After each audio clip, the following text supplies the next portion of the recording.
Importer terbesar di dunia ini China. Untuk itu petrodolar nampaknya sudah semakin surut dan petro yuan mulai mengemuka. Pertanyaan saya, apakah ada konsep dari Bapak Prime Minister untuk menyatukan mata uang Malaysia dan Indonesia untuk berjaga-jaga? Karena sampai sekarang kita berdua sangat tergantung pada dolar Amerika. Kalau ini begitu shaky, mungkin mata uang kita berdua akan sama-sama melemah. Dengan penyatuan mata uang kita sebagai sikap berjaga-jaga, kami juga mengharapkan supaya impor dari kedua negara itu bebas bea masuk. Mungkin kita akan bersatu, itu kita akan lebih teguh. Terima kasih. Terima kasih Pak Hendro. Terima kasih Pak Hendro. Common currency dia memang jauh lah sikit ya. Kalau EU pada yang masa terlalu panjang, 7 euro, tapi saya tidak fikir ke arah itu. Tapi yang kritikalnya apa?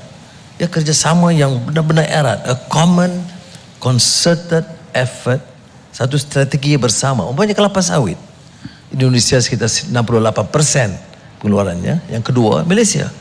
Ya, kalau kita ada kesepakatan itu OPEC dalam kelapa sawit. Cuma sudah diwujudkan sejak 2015 tapi tidak berkembang karena masing-masing lembab sedikit dalam tindakannya. Kemudian tentang carbon credit, renewable energy, itu Indonesia kuat dan Malaysia masih ada.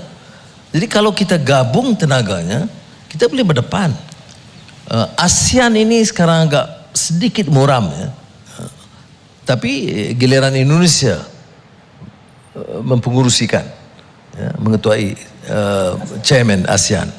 Jadi saya berikan jaminan, saya kata untuk Malaysia kita akan berikan seluruh dukungan supaya kepimpinan Indonesia, giliran Indonesia tahun ini akan cukup berkesan, dan apa yang perlu kita lakukan, kita akan lakukan bersama. Itu maksimum yang kita bikin. Ya. Hal-hal ini saya, untuk negara China, saya setuju. Dia tak boleh umpamanya kita bergantung hanya kepada dolar. Dia mesti basket of currencies. Ada periode late 90s yen meningkat. Ya. Dan sekarang yuan meningkat. Jadi kita mau terus melepaskan dolar, itu pun risiko juga. Ini saya bukan ada expertise dalam bidang ini ya.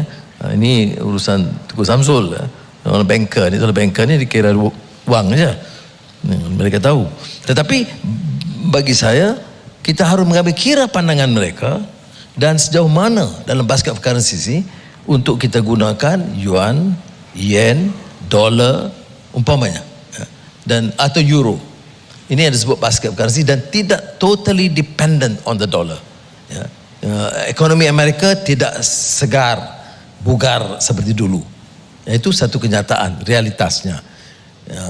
China berkembang, walaupun ada beberapa tantangan yang harus hadapi.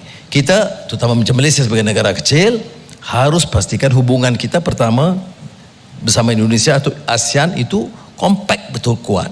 Tetapi hubungan kita dengan Barat dan China harus baik as a trading nation.